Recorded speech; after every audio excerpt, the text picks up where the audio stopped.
Let's go. Here we are. I've been anticipating the release, and now I am excited to be able to do a review on the Legendary Comics Publishing House, Mary Shelley's Frankenstein, starring Boris Karloff. The release date for this book was just the other day, which was November 12, 2024.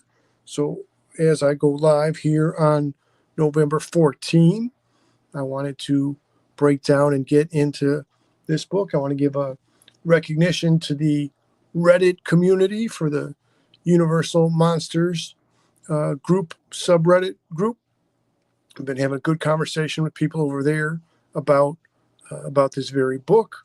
And I just want to reference the previous work was Bram Stoker's Dracula, starring Bela Lugosi. I'm going to do as much as I can to not reference that book. I just want to reference that it exists. I'll probably come back and do a third review, this current review being my second one, which will be an independent review of this book, and then I'll do a compare, contrast Dracula and Frankenstein books coming up. Anyway, again, it is the same creative team. So we have Kerry, Gammil, Garing, Richard Starkings of Comic Craft, who's a well-known name in the comic industry, and Robert Napton are all listed here. This is afterword by Sir Christopher Fraveling. I'm unfamiliar with him, but I hope I'm saying his name close to correctly. So let's get into pretty nice paper quality. Again, the Legendary logo is right there. It's looking good to me. Clearly, I have some Post-it note tabs in here to try to select. I should say I'm not going to go page by page, panel by panel. I definitely don't want to give everything away, especially since this is a new release story. I just want to do some highlights and encourage people who would be interested to see what's in the book. So again, based on the Mary Shelley executive consultant Sarah Karloff, who is of course the daughter of Boris Karloff, story adaptations and art by Kerry, Gammil. Again, I'm so curious the division of duties between Kerry, Gammil, and Garing. Maybe these things are things that can be looked up or researched to find out where the where the lines were drawn between their duties. Okay, lettering and design, of course, Richard Starkings. As we said, script, adaptation, editing, Robert Napton. So, okay, we've gone over the credits. Obviously, we got some good shine and good gloss in this book. So right away, it hits you with such a great opening shot of the boat. And again, I said, and I will say again, the quality of the art, the detailed precision, the production, it all makes you want to read this book really slowly so you can soak it all in. And it had been a long time since I read the actual Frankenstein novel. Of course, I've seen the movie a great many times, but I have not for many, many years read the actual novel. So this takes you right back, the sled chase and the opening across the ice, the ship trapped in the ice, and how things come into play at the setup and the foreshadowing and all that. So again, I just wanted to jump to some select spots here. Here we go.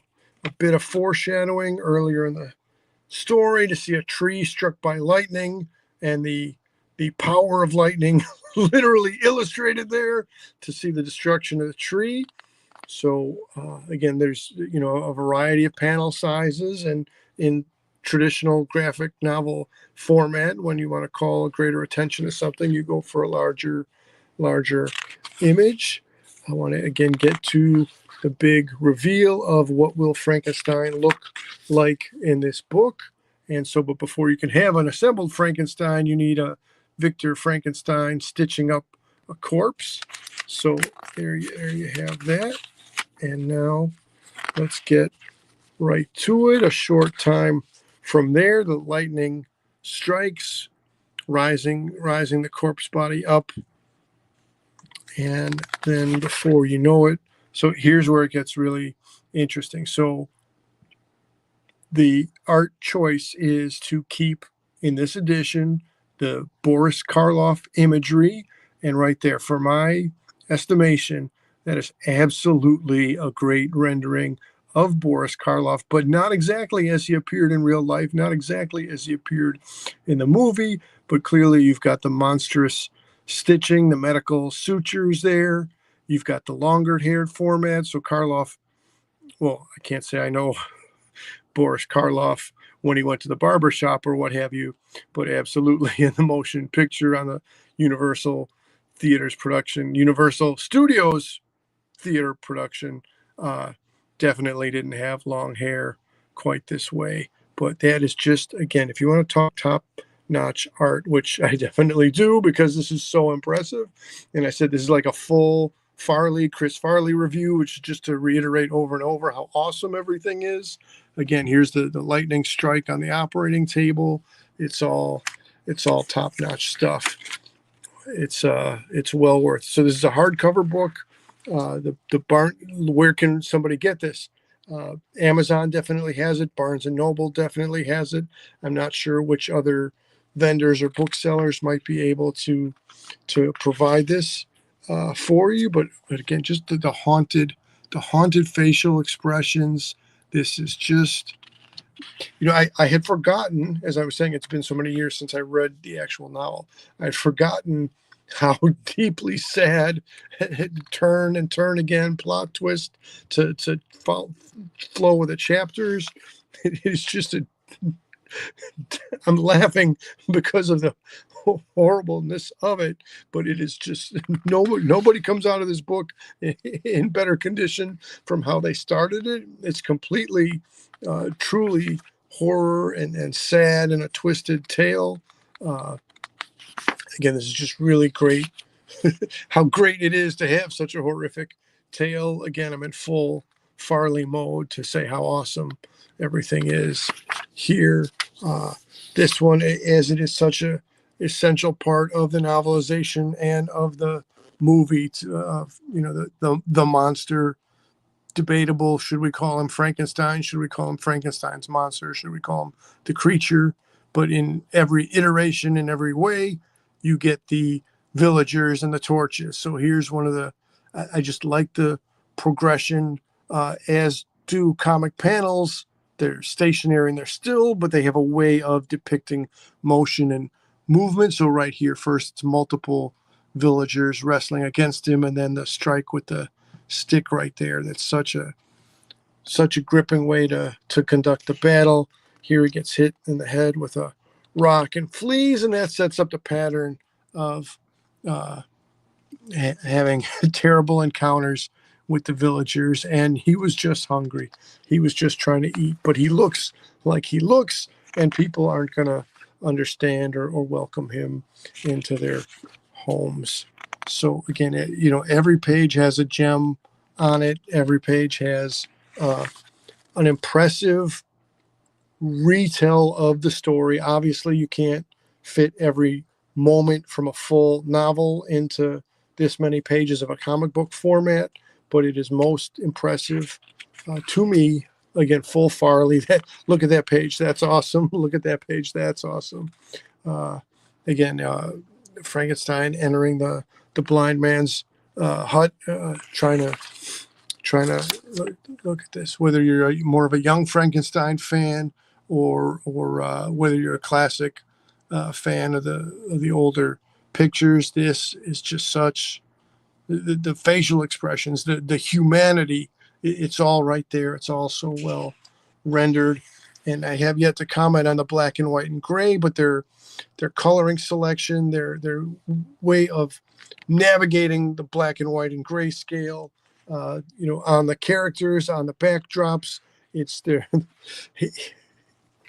They've managed to achieve a lot. So again, let me jump ahead a bit because I don't want to give away everything, because again, I want to encourage people not to just see this review, but to actually pick up the book.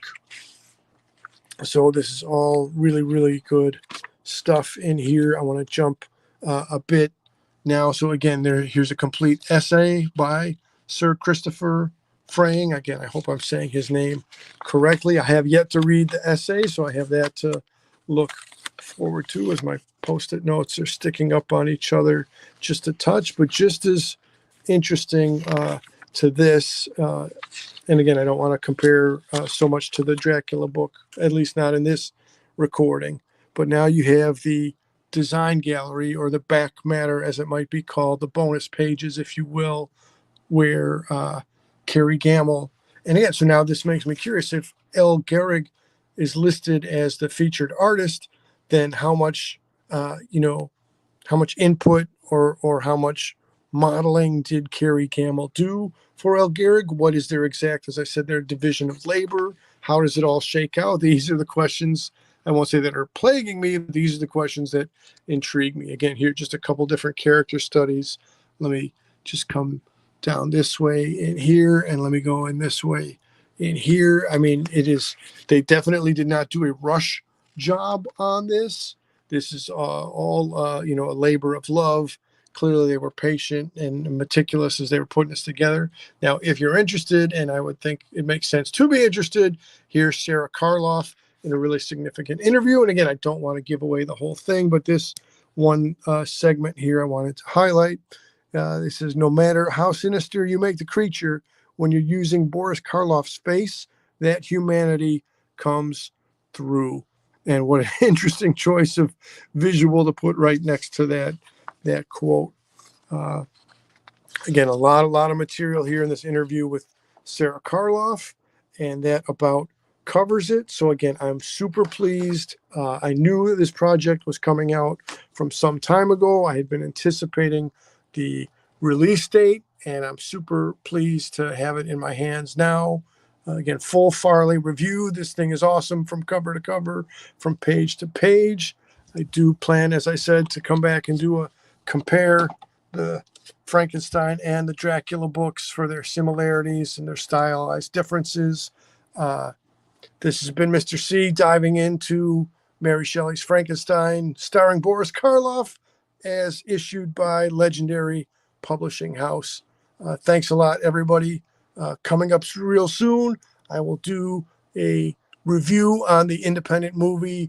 I suppose it could classify as horror comedy, known as The Creep, as produced by artist Gary Ray. So I'll have that together real soon. Thanks for watching, everybody. Thanks much.